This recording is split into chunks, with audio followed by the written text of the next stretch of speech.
বিসমিল্লাহির রহমানির রহিম। প্রিয় শিক্ষার্থীবৃন্দ, আমি দীর্ঘদিন ধরে উচ্চ মাধ্যমিক পর্যায়ে হিসাব বিজ্ঞান দ্বিতীয় পত্রের উপরে নিয়মিত অনলাইন ক্লাস করে আসতেছি। তোমরা আমার ক্লাসগুলো অনুসরণ করতেছো। আগামীতে অন্যান্য অধ্যায়ের যতগুলো অধ্যায় আছে হিসাব বিজ্ঞান দ্বিতীয় পত্রের সবগুলো অধ্যায়ের উপরে আমি অনলাইন ক্লাস নিয়মিতভাবে করব। তোমরাও এই ক্লাসগুলো অনুসরণ করবে। পাশাপাশি দ্বিতীয় পত্র শেষ হলে হিসাব বিজ্ঞান প্রথম পত্রের উপরও আমি ধাপে ধাপে সবগুলো ক্লাস করব। এগুলো করলে আশা করি তোমাদের পুরোপুরি আইডিয়া হয়ে যাবে। আজকে আমরা হিসাব বিজ্ঞান দ্বিতীয় পত্রের উপরে যে ক্লাস করতেছি তা অনুসরণ করো। আমি মোহাম্মদ ইউসুফ নবী, সহকারী অধ্যাপক, হিসাব বিজ্ঞান বিভাগ, অ্যাকাউন্টিং অনলাইন পাঠশালা BD, online class, lecture number 9, উচ্চ মাধ্যমিক হিসাব বিজ্ঞান দ্বিতীয় পত্র, সপ্তম অধ্যায় উৎপাদন ব্যয় হিসাব, কস্ট অ্যাকাউন্টিং। কস্ট অ্যাকাউন্টিং এর মধ্যে ক এবং খ দুইটা অংশ আছে। ক হলো প্রতিষ্ঠানের বিভিন্ন খরচগুলো থেকে মুনাফা পর্যন্ত যাবতীয় হিসাব সম্পন্ন করা, আর খতে আছে প্রতিষ্ঠানের কর্মকর্তাদের বেতন ও মজুরি পরিমাণ নির্ধারণ করে কি পরিমাণ বেতন বা মজুরি দিতে হবে শ্রমিকদেরকে বা কর্মচারীদেরকে তা হিসাব বিবরণী প্রস্তুত করা। তো আজ মজুরি ও বেতনের উপরে আলোকপাত করব। এটা সপ্তম অধ্যায়ে ক্ষয়ের অংশ। মজুরি ও বেতন ইংরেজিতে বলা হয় ওয়েজেস অ্যান্ড স্যালারিজ। মজুরি সম্পর্কে একটু ধারণা নেই। উৎপাদন কাজে নিয়োজিত শ্রমিকদের তাদের শারীরিক ও কায়িক শ্রমের জন্য যে পারিশ্রমিক প্রদান করা হয় তাকে মজুরি বা ওয়েজেস বলে। কাঁচামাল হতে সম্পূর্ণ উৎপাদিত পণ্য রূপান্তরের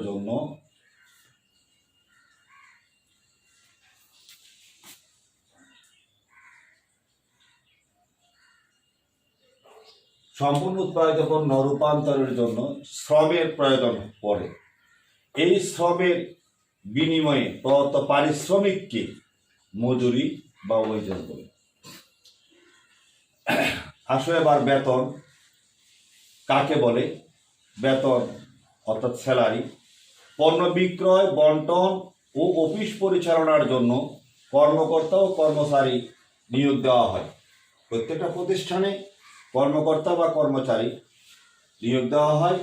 এই সকল কর্মকর্তা ও কর্মচারীদের তাদের মানসিক ও শারীরিক শ্রমের বিপরীতে যে পারিশ্রমিক দেওয়া হয় তাকে বেতন বা স্যালারি বলে। সাধারণত মাসের শেষে বেতন দেওয়া হয় আর মজুরি পরিশোধ করতে হয় প্রতিষ্ঠানের নিয়ম নীতি অনুসারে। কোনো কোনো প্রতিষ্ঠান সপ্তাহে মজুরি পরিশোধ করে, কোনো কোনো প্রতিষ্ঠান মাসে পরিশোধ করে, কোনো কোনো প্রতিষ্ঠান দৈনিকও পরিশোধ করে। তো তা প্রতিষ্ঠানের নিয়ম নীতির উপর নির্ভর করবে। শিক্ষার্থীরা এবার আসো মজুরি ও বেতন বিবরণী প্রস্তুত করো। Preparation of wages and salary statement. প্রথমে প্রতিষ্ঠানের নাম লিখতে হবে, মজুরি বিবরণী বা বেতন বিবরণী লিখতে হবে, যে বিভাগে হিসাব করা হচ্ছে সে বিভাগের নাম, মাসের নাম, কত সালে পরিশোধ করতে হচ্ছে সেটার নাম। এটা করতে গেলে বামে 3টা ঘর দিতে হবে। প্রথমে সিরিয়াল নাম্বার বা ক্রমিক নাম্বার, শ্রমিকের নাম বা কর্মচারীদের নাম। যারা উৎপাদন কাজে সরাসরি যুক্ত তাদেরকে শ্রমিক বলা হয়। যারা উৎপাদন কাজে সরাসরি রত নয়, প্রতিষ্ঠানে সহযোগিতা করে বিক্রি পর্যন্ত প্রশাসনিক কাজে সবকিছুতে, তাদেরকে কর্মচারী বলে। তাদের নাম, পদবি বা ডেজিগনেশনও দিতে হয়। বামে 3টা ঘর দিতে হবে, পাশাপাশি ডান পাশেও 3টা ঘর দিতে হবে। নিট বেতন, চেক নাম্বার, স্বাক্ষর। মধ্যখানে উপার্জন আর কর্তন আসবে। যে সমস্ত কর্মচারী বা শ্রমিক চাকরি করে তারা যে পারিশ্রমিকগুলো পায় সেটা হলো উপার্জন। তাদের থেকে যেটা অফিস কর্তন করে রাখে শ্রমিকের নিরাপত্তার জন্য বা বিভিন্ন কাজের জন্য, সেগুলো কর্তন বলে। উপার্জন সবগুলো এখানে লিখতে হবে, কর্তন এই পাশে লিখতে হবে। উপার্জন থেকে কর্তন বাদ দিলে নিট বেতন হবে। তো উপার্জনের নামগুলো একটা একটা করে বলি। মূল মজুরি বা মূল বেতন, যেটা বেসিক্যালি পায়। ওভার টাইম বা অতিরিক্ত মজুরি। মহার্ঘ ভাতা, পণ্য সামগ্রীর মূল্য বেড়ে গেলে সরকার বা কর্তৃপক্ষ কিছু কিছু বেতন বাড়ায়, কোনো কোনো সময় তাকে মহার্ঘ ভাতা বলে, ইংরেজিতে ডিয়ারনেস অ্যালাউন্স বলা হয়। চিকিৎসা ভাতা বা মেডিকেল অ্যালাউন্স উপার্জন। হাউস রেন্ট বা বাড়ি ভাড়া উপার্জন। কনভেন্স বা যাতায়াত উপার্জন। বোনাস উপার্জন, বোনাস উৎসব ভাতাও বলা হয়। ভবিষ্যৎ তহবিলে নিয়োগকর্তার দান, নিয়োগকর্তা যদি ভবিষ্যৎ তহবিল বা প্রভিডেন্ট ফান্ডে কর্মচারীদের নামে বিপরীতে জমা দেয়, সেটা উপার্জনে আসবে। আপ্যায়ন ভাতা উপার্জনে আসবে। টিফিন ভাতা, টিফিন অ্যালাউন্স যদি দেয়, উপার্জনে আসবে। সবগুলো উপার্জন যোগ করলে মোট উপার্জন হয়। অথবা কর্তনগুলো লিখে বাদ দিতে হবে। কর্তন কি কি হতে পারে? প্রভিডেন্ট ফান্ডে নিয়োগকর্তা কর্মীর দান, মালিক পক্ষ দিতে পারে, কর্মচারীও দিতে পারে। এগুলো প্রতিষ্ঠানের ব্যাংক অ্যাকাউন্টে বা প্রতিষ্ঠানের ফান্ডে জমা থাকে। ভবিষ্যৎ তহবিল হতে অগ্রিম যদি কেটে রাখা হয় সেটা বাদ যাবে। বাড়ি ভাড়া বাবদ যদি কর্তন করা হয় সেটা বাদ যাবে। ইনকাম ট্যাক্স বা আয়কর বাবদ যদি কেটে রাখা হয় সেটা বাদ যাবে। কল্যাণ তহবিল বাদ যাবে। যৌথ বিমা, অগ্রিম বেতন, ঋণের কিস্তি, অন্যান্য কর্তন, সব কর্তনগুলো লিখে যোগ করতে হবে। শিক্ষার্থীরা খেয়াল করো, উপার্জনের যোগফল মনে করি 10,000 টাকা, কর্তনের যোগফল মনে করি 2,000 টাকা। অতএব উপার্জন 10,000 থেকে 2,000 বাদ গেলে নিট বেতন হবে 8,000 টাকা। অথবা চেক নাম্বার দিয়ে স্বাক্ষর নিয়ে ওদেরকে চেক দিতে হয়। এভাবে প্রতিষ্ঠানের হিসাব রাখার বিধান আছে। পাশাপাশি এগুলোকে নিচের দিকেও যোগ করা যায়, প্রতিটা ঘরে ঘরে যোগ করে দেওয়া যায়। অতঃপর বেতন বিবরণীতে প্রস্তুতকারকের দস্তখত প্রয়োজন, প্রধান হিসাব রক্ষকের দস্তখত প্রয়োজন, ম্যানেজার বা ব্যবস্থাপকের দস্তখত প্রয়োজন, কোষাধ্যক্ষ বা ট্রেজারের দস্তখত প্রয়োজন। এগুলো দিতে হয় পরিপূর্ণভাবে করতে গেলে। এবার শিক্ষার্থীরা আসো একটা উদাহরণের মাধ্যমে একটা অঙ্ক বুঝায়। নিম্নের তথ্যাবলী থেকে রাজা, বাদশাহ ও শাহের মজুরি সংক্রান্ত 3 জন শ্রমিক কাজ করে রাজা, বাদশাহ ও শাহ এদের মজুরি সংক্রান্ত তথ্যগুলো। প্রতি ঘন্টায় প্রমাণ উৎপাদন 10 একক। মনে করো এই শ্রমিকগুলো একটা মিষ্টির দোকানে কাজ করে 1 ঘন্টায় কাজের পণ্য উৎপাদনের পরিমাণ মালিক পক্ষ নির্ধারণ করে দিয়েছে 10 একক, মানে 10টা মিষ্টি তৈরি করতে হবে। তাতে তাকে মজুরি দেওয়া হবে, প্রতি ঘন্টার মজুরি দেওয়া হবে 5 টাকা। অতএব একটার মজুরি হবে 50 পয়সা। 5 টাকা ভাগ 10, একটা মিষ্টির মজুরি পড়বে 50 পয়সা। অনুমোদিত মজুরি। প্রমাণ উৎপাদনের নিম্নে যে সমস্ত শ্রমিক কাজ কম করবে বা উৎপাদন কম করবে তাদের পারিশ্রমিকটাও কম দিতে হবে। সেজন্য পারিশ্রমিক 75% এখানে লিখেছে। প্রমাণ উৎপাদন মানে সমান, মানে ঘন্টায় 10টা মিষ্টি তৈরি করবে এমন হলে, অথবা তার চেয়ে বেশি উৎপাদন করলে 125% মজুরি পাবে। প্রমাণ সমঘন্টা, ওরা কাজ করবে সপ্তাহে 48 ঘন্টা সপ্তাহে, মানে এক সপ্তাহে তারা কাজ করতে হবে 48 ঘন্টা। বেশিও করতে পারে, কমও করতে পারে।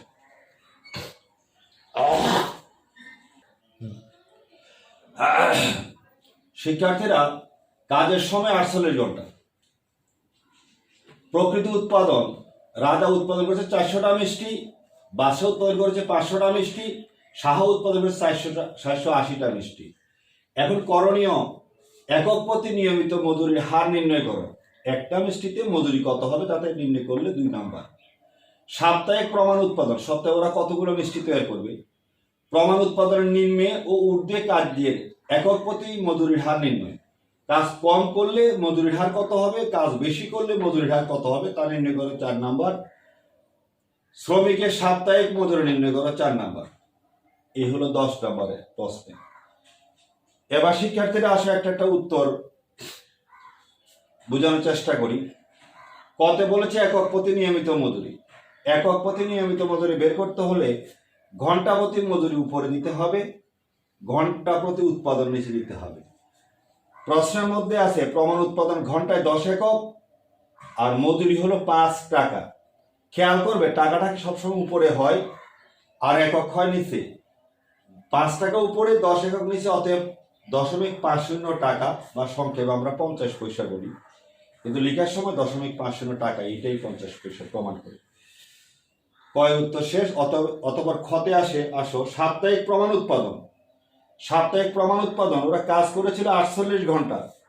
প্রশ্নে পরিষ্কার লেখা আছে প্রমাণ শ্রম ঘন্টা 48 সপ্তাহে, এবং ঘন্টাতে মাল তৈরি করেছে 10টি মিষ্টি বানাইছে। অতএব 48 ঘন্টায় 10টি করে হলে 480টা মিষ্টি তারা সপ্তাহে বানাইতে হবে। এর চেয়ে কম হলে নিম্ন হবে, এর চেয়ে বেশি হলে ঊর্ধ্ব হবে। আমরা লক্ষ্য করি 480টা মিষ্টি বানাইতে হবে, তাতে রাজা বানিয়েছিল 400টি, অতএব এটা কম তৈরি করেছে। বাদশাহ 500টা বেশি তৈরি করেছে, শাহ 480টা সমান করেছে। এ সমান বাদশাহ ঊর্ধ্বে, রাজা হ্রাস। অথবা প্রশ্নের মধ্যে বলেছে প্রমাণ উৎপাদনের নিম্নে কাজ কম করলে তাদের মজুরি কত হবে এবং ঊর্ধ্বে করলে কত হবে মজুরির হার। আমরা নির্ণয় করি প্রমাণ উৎপাদনের নিম্নে একক প্রতি মজুরি 50 পয়সা, তো আমরা নির্ণয় করেছি 0.50 টাকা। এটার 75% যারা কম কাজ করবে। প্রশ্নে বলা আছে, শিক্ষার্থীরা খেয়াল করো, প্রমাণ উৎপাদনের নিম্ন কার্যহার 75%। 0.50 75% হলো 0.375 টাকা। 0.375 টাকা। এবার আসো প্রমাণ উৎপাদন বা তার ঊর্ধ্বে কাজ করলে কত মজুরি পাবে। প্রশ্নের মধ্যে বলা আছে প্রমাণ উৎপাদন বা প্রমাণ উৎপাদন ঊর্ধ্বে কাজ করলে 125%। 125% আমরা নির্ণয় করলাম 0.50 টাকা, তাতে বের হলো 0.625 টাকা। অর্থাৎ এরা মজুরির পরিমাণ একটু বেশি পাবে। অথবা গতে বলা আছে শ্রমিকদের সাপ্তাহিক মজুরি নির্ণয় করো। সাপ্তাহিক মজুরি নির্ণয় করতে হলে বেতন বিবরণী বা মজুরি বিবরণী, এরা যেহেতু শ্রমিক এদের মজুরি বিবরণী তৈরি করতে হবে। তো মজুরি বিবরণী আমাদের সূত্রের আলোকে হুবহু হবে না, কারণ প্রশ্নের মধ্যে উপার্জন কর্তন বিস্তারিত নাই, তাই সংক্ষেপে শেষ করতে হবে। শ্রমিকের সাপ্তাহিক মজুরি নির্ণয়, শ্রমিক নাম্বার, শ্রমিকের নাম, প্রমাণ উৎপাদন, প্রকৃত উৎপাদন, দক্ষতা, কাজ কম করলো না বেশি করলো, এবং দক্ষতা অনুসারে তার মজুরির হার, তারপরে আমরা মজুরি নির্ণয় করব। এবার নামগুলো লিখলাম, রাজা, বাদশাহ, শাহ, প্রশ্নে উল্লেখ আছে। প্রমাণ উৎপাদন আমরা একটু আগে বের করেছি 480 একক। 480 একক প্রমাণ উৎপাদন, এই সবার ঘরে বসালাম। প্রকৃত উৎপাদন, এটা প্রশ্নে লেখা আছে। প্রকৃত উৎপাদন রাজা 400টা মিষ্টি তৈরি করেছে, বাদশাহ 500টি, শাহ 480টি, তা লিখে ফেললাম। এবার আমরা নিম্নে বা ঊর্ধ্বে, যেমন রাজা 480টা মিষ্টি তৈরি করতে হবে, 400টা তৈরি করেছে, অতএব সে কম করেছে, তাকে বলা হবে নিম্নে। নিম্নে হলে রেটটাও কম হবে। রেট আমরা একটু আগে বের করেছি 0.375 টাকা। এহারে পূরণ করলে 400 গুণন 0.375 = 150 টাকা। বাদশাহ উৎপাদন হলো 500টি, প্রশ্নে উল্লেখ আছে 500টি সে উৎপাদন করেছিল। প্রমাণ উৎপাদন 480টি, অতএব সে ঊর্ধ্বে, মানে বেশি তৈরি করেছে, অতএব সে মজুরিও বেশি পাবে। তার মজুরি বেশি, উপরে আমরা নির্ণয় করেছি 0.625 টাকা। এহারে পূরণ করলে 500 গুণন 0.625 সমান 313 টাকা। 480টা প্রমাণ, প্রকৃত 480। প্রকৃত 480, এখানে প্রশ্নে উল্লেখ আছে 480। অতএব সমান সমান সমান হলেও 125% মজুরি পাবে, প্রশ্নে উল্লেখ আছে। প্রশ্নের মধ্যে লিখা আছে প্রমাণ উৎপাদন হোক বা প্রমাণ উৎপাদনের ঊর্ধ্বে হোক 125% মজুরি পাবে। অতএব 125% মজুরি আমরা নির্ধারণ করেছিলাম 0.625, 125% নির্ণয় করেছি এখানে। এহারে আমাদের পূরণ করলে হবে 300 টাকা। অতএব গয়ের উত্তর হলো। এবার কেউ যদি চাও উত্তর সংক্ষেপ লিখতে, কয়ের রেজাল্ট, খয়ের রেজাল্ট, গয়ের রেজাল্ট এখানে লিখে দিতে পারো। এই হলো আমাদের প্রথম প্রশ্নের উত্তর। এটা হলো মজুরির অঙ্ক। অথবা আমরা একটা, প্রিয় শিক্ষার্থীবৃন্দ, এখন বেতন বিবরণ অঙ্ক করবো আমরা একটা। প্রশ্ন রাজশাহী বোর্ড 2019, প্রশ্ন নাম্বার 9। তাসলিমা ও মাধুরী রিমি ট্রেডার্সের দুইজন কর্মী। 2018 সালে জুন মাসে তাদের বেতন সম্পর্কিত তথ্যাবলী নিম্নরূপ। তাসলিম, মাধুরী। মূল বেতন, মহার্ঘ ভাতা, বাসস্থান, যাতায়াত, ওভারটাইম, ভবিষ্যৎ তহবিল, সামাজিক নিরাপত্তা তহবিলে কর্তন, অগ্রিম বেতন, স্বাভাবিক কর্মঘণ্টা। এটি হলো প্রশ্নের মূল উপাদান। সমন্বয়ে বলল ওভারটাইমের মজুরি স্বাভাবিক মজুরি হারের দ্বিগুণ। যারা ওভারটাইম করেছে বা যত ঘন্টা করেছে তাদের রেট হবে দ্বিগুণ। করণীয় মধ্যে মাধুরীর ওভারটাইমের টাকার পরিমাণ নির্ণয় করো 2 নাম্বার, কর্মীদ্বয়ের মোট বেতন নির্ণয় করো 4 নাম্বার, প্রয়োজনীয় জাবায়া দাখিলা দাও 2 নাম্বার। এই প্রশ্নটি খুবই গুরুত্বপূর্ণ শিক্ষার্থীদের জন্য, ভালো করে আয়ত্ত করার চেষ্টা করবে। আমি একটা অংশ তোমাদের করে দিই।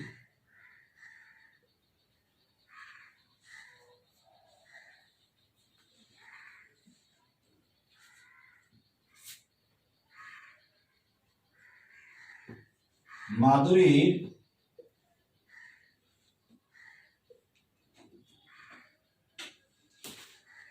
ওভারটাইমের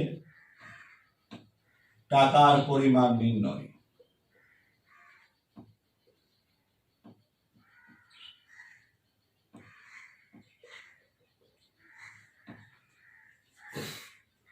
মাধুরীর মূল বেতন হলো 10,000 টাকা।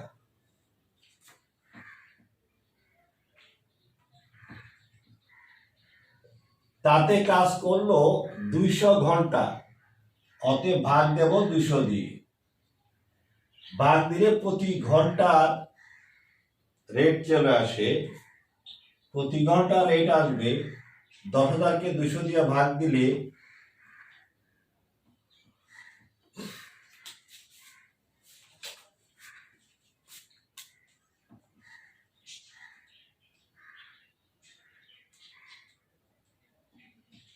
50 টাকা। ওভারটাইমের মজুরি বলেছে দ্বিগুণ, অর্থাৎ 2 দিয়ে গুণ, অতএব হলো 100 টাকা। কিন্তু সে ওভারটাইম কয় ঘন্টা করলো? 28 ঘন্টা। গুণন 28 ঘন্টা, অতএব নির্ণয় হবে 2,800 টাকা। বারবার সমান সমান চিহ্ন না দিয়ে একবারে বের করে ফেলতে পারো। 10,000 ভাগ 200 গুণন 2 গুণন 28 একবারে নির্ণয় হয়ে যাবে। এটা তোমাদের ইচ্ছা। কয়ের উত্তর হয়ে গেল। হতে আসো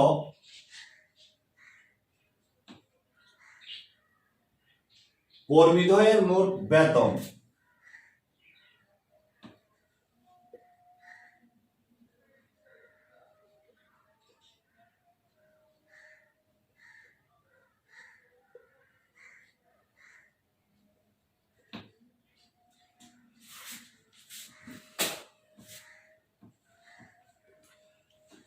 বেতন আমরা পাশাপাশিও সূত্র আলোকে লিখে যাবে অথবা নিচে নিচেও লেখা যাবে। বর্তমানে আধুনিক নিয়মে বা আমেরিকান নিয়মে নিচে নিচে লেখার অভ্যাস আছে এবং সব স্যাররাও নিচের দিকে লেখার অভ্যাস করে, সেই হিসাবে করতেছি।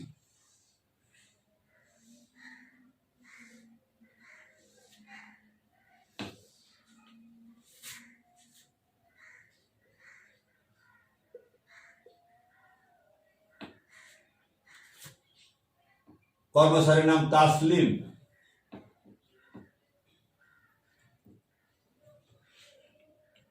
মাধুরী।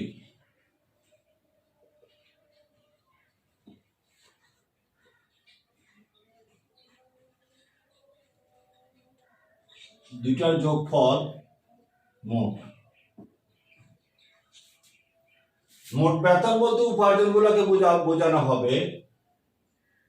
প্রথমে মূল বেতন। মূল বেতন 8,000 হলো তাসলিমের, 10,000 টাকা হলো মাধুরীর।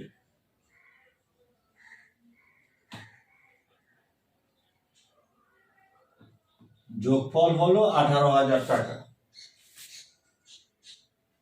মহার্ঘ ভাতা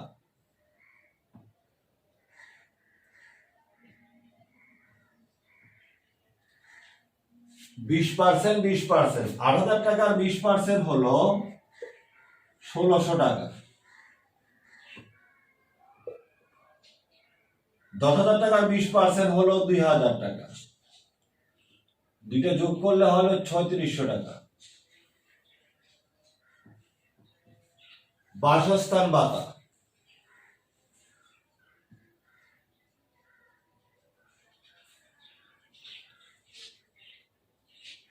বাসস্থান ভাতা 50%। শিক্ষার্থীরা খেয়াল করো, প্রতিটা আইটেম মূল বেতন বা বেসিকের উপরে নির্ণয় করতে হবে, পার্সেন্টেজ গুলো কাটতে হবে। 8,000 এর 50% হলো 4,000, 10,000 এর 50% হলো 5,000, যোগফল হলো 9,000। যাতায়াত ভাতা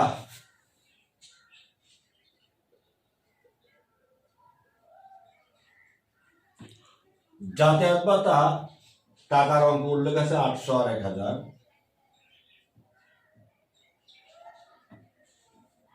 অতএব 1,800। ওভারটাইম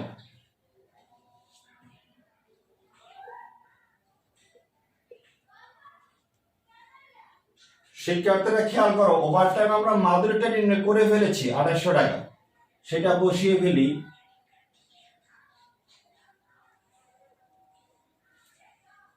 তাসলিমেরটা আমরা নির্ণয় করতে হবে, তাসলিমেরটা সংক্ষেপে এখানে করে দিই। 8,000 টাকা হলো ওর বেসিক বা মূল বেতন, 200 ঘন্টা কাজ করে।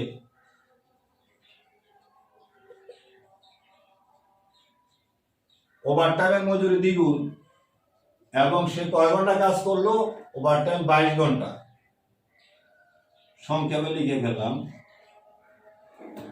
8,000 টাকা তার বেসিক বা মূল বেতন, 200 ঘন্টা কাজ করলো সে।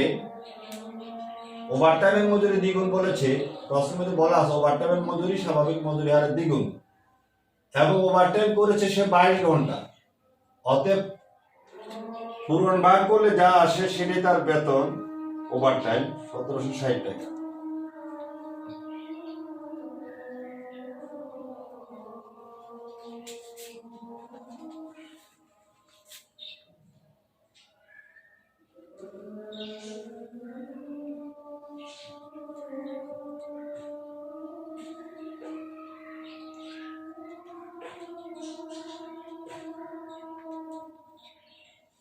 $1,760।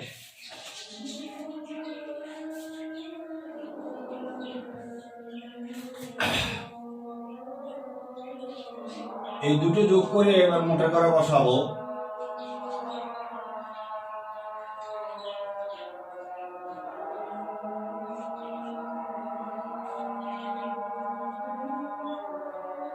$4,560।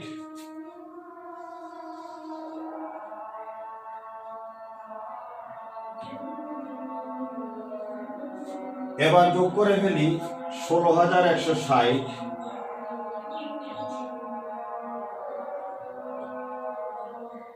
20,800, 36,960।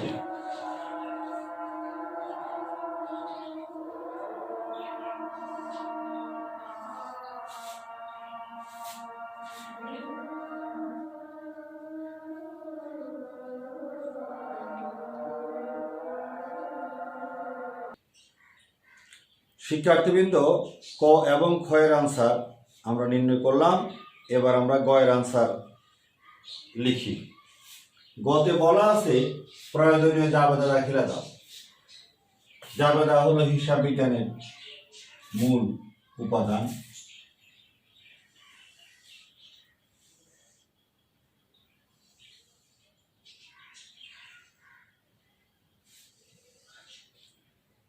জাবেদার গড় হলো মোট 5টা।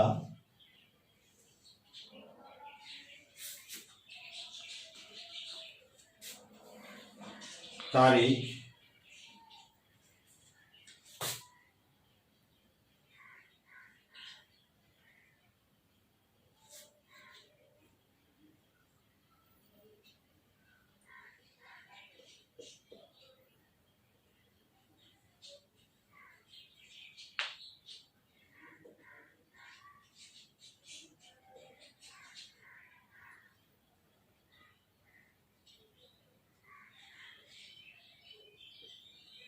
হিসাব শিরোনাম ও ব্যাখ্যা,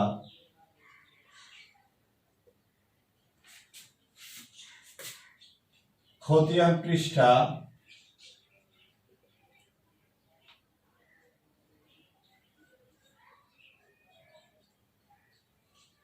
ডেবিট টাকা,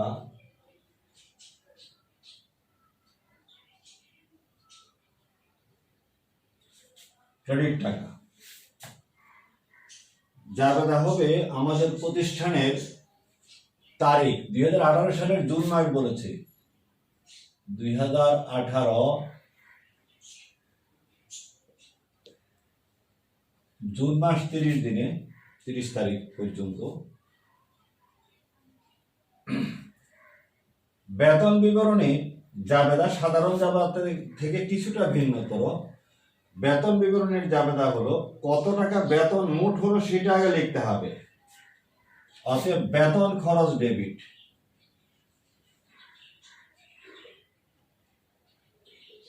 ডেবিট মানে ডেবিট করে টাকা হয়ে যাবে, ডেবিট লিখলেও হয় না লিখলেও হয়, না লিখে ডেবিট করে বসিয়ে দিলে হবে। মোট উপার্জন হয়েছে আমাদের, শিক্ষার্থীরা খেয়াল করো, উপার্জন হয়েছে 36,960 টাকা। বেতন বাবদ উপার্জন 2 জন কর্মচারী, ওরা নিজেরা পাবে মোট এত টাকা, 36,960 টাকা।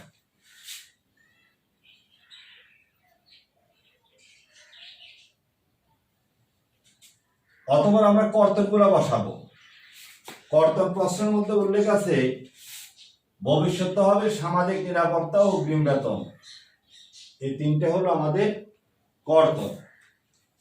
এগুলো ভবিষ্যৎ হবে সামাজিক নিরাপত্তা, অগ্রিম বেতন। শিক্ষার্থীরা খেয়াল করো, এগুলো আমি আলাদা করে একটু নির্ণয় করে ফেলেছি, এটা করতে হবে। এই ওয়ার্কিংটা না করলে যোগফলটা আনতে কষ্ট হবে, এটা দেখাতে হবে। ভবিষ্যৎ হবে সামাজিক নিরাপত্তা আর অগ্রিম বেতন বাবদ কত টাকা কর্তন হলো দেখাতে হবে। ভবিষ্যৎ হবে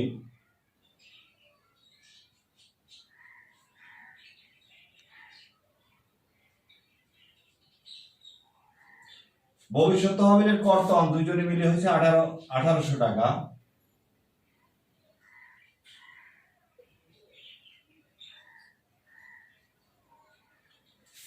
এটা যার যার বেসিকের উপর 10%, যার যার বেসিকের উপরে পার্সেন্টেজ কেটে বসালাম। সামাজিক নিরাপত্তা কর্তন হলো 3%।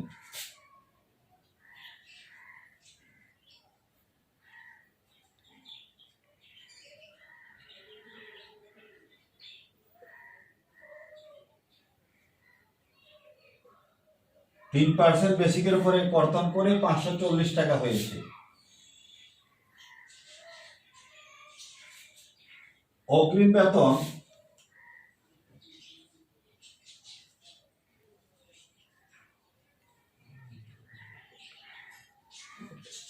শিক্ষার্থীরা প্রশ্ন থেকে একটু লক্ষ্য করো, অগ্রিম বেতন বাবদ কর্তন তাসলিমের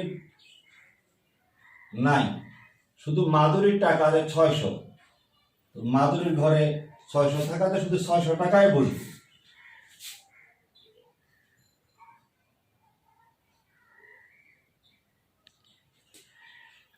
উপার্জনের যোগফল হলো 36,960, তার থেকে কর্তনগুলো বাদ দিলে বাকিটা আমরা কর্মচারীদেরকে দিতে হবে। ওটাকে বলা হয় নিট বেতন, ওটাকে বলে নিট বেতন বা প্রদেয় বেতন।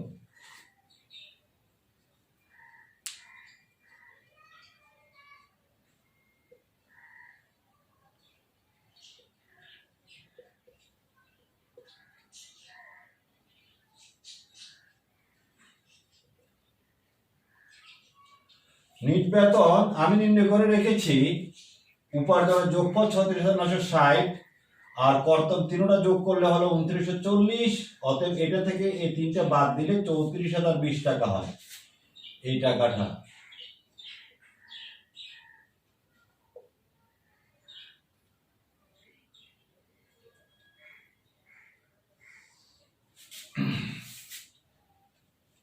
এটা হলো প্রথম জাবেদা।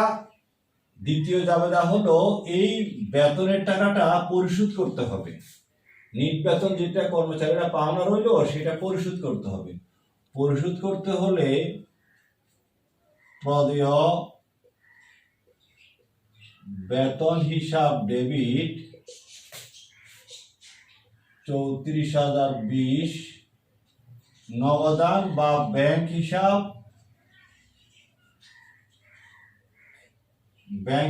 ক্রেডিট।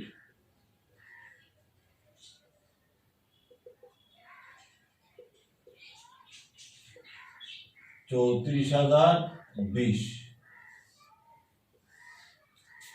এই হলো বেতন ও মজুরি জাবেদা। শিক্ষার্থীরা, আজকে আমরা উৎপাদন ব্যয় বিবরণী যেটা সপ্তম অধ্যায় খ অংশ বেতন ও মজুরি আলোকপাত করেছি। একটা অঙ্ক মজুরির উপরে আমি করে দিলাম, আর একটা অঙ্ক বেতনের উপরে করা হলো। বাসায় তোমরা এগুলো চর্চা করবে। আশা করি এই দুটো অঙ্ক ভালো করে করলে বাকি অঙ্ক আয়ত্ত করতে পারবে। আজকে এইটুকু থাক। আল্লাহ হাফেজ, সবাই ভালো থাকো।